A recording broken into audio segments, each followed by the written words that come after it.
Something about the angels is that they don't like bad breath, just like we don't like bad breath.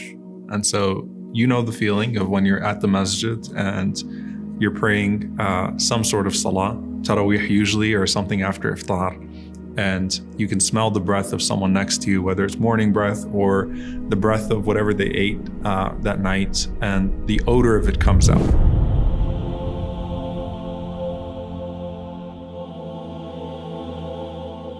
And the Prophet ﷺ taught us to freshen our breath for the masjid and freshen our breath for prayer at home. And the Prophet ﷺ said, so whoever amongst you is eating onions or garlic, don't approach the masjid. Because he said, sallallahu alayhi wa sallam, فَإِنَّ الْمَلَائِكَةَ تَتَأَذَّى مِمَّا يَتَأَذَّى مِنْهُ بَنُو آدَمَ. That the angels are offended by what offends the children of Adam, meaning they don't like the smell of it, just like the children of Adam don't like the smell of those things. So make sure that you brush your teeth and make sure that you freshen your breath. And the Prophet ﷺ used to freshen his breath. He used to use the siwak for every single meeting with his Lord, every single prayer. It was his habit ﷺ to brush his teeth and to freshen up his breath. And that was his way of preparing for that moment, that event of being in that conversation with Allah subhanahu wa ta'ala in prayer and in supplication. Imagine if we did that, not just for our hygiene, but our spiritual hygiene. Every single time we went to the prayer, and whether that was at home or in the masjid, we purified our breath.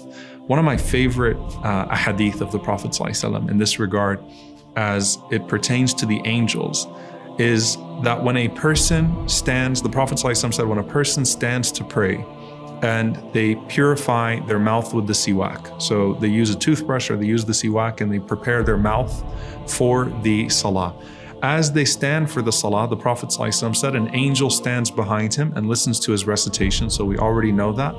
And then the angel draws near until the mouth of the angel is on the mouth of the reciter. And the Prophet ﷺ said, and so the reciter recites nothing of the Qur'an إِلَّا صَارَ فِي جَوْفِ الْمَلَكِ, except that it goes directly to the heart of the angel. SubhanAllah. And the Prophet ﷺ said, فَطَهِّرُوا أَفْوَاكُمْ لِلْقُرْآنِ. So purify your mouths for the Qur'an. Purify your mouth for the recitation of the Qur'an. Allahu Akbar. SubhanAllah, you're reciting, and you're reciting into the heart of the angel, into the chest of the angel. And it's really beautiful when you think about the fact that you came into this life with an angel blowing your spirit into you, and here you are now blowing the word of Allah subhanahu wa ta'ala into the angel.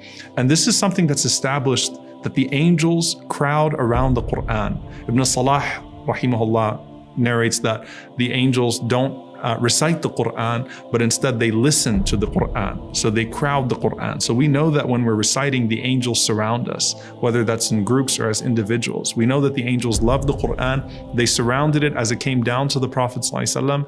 They celebrate its reading. But subhanAllah, think about that moment there. The next time you stand up to read, the great blessing that you have of the Qur'an, that even the angel wants to absorb the Qur'an from your mouth the way that you absorbed life through that angel.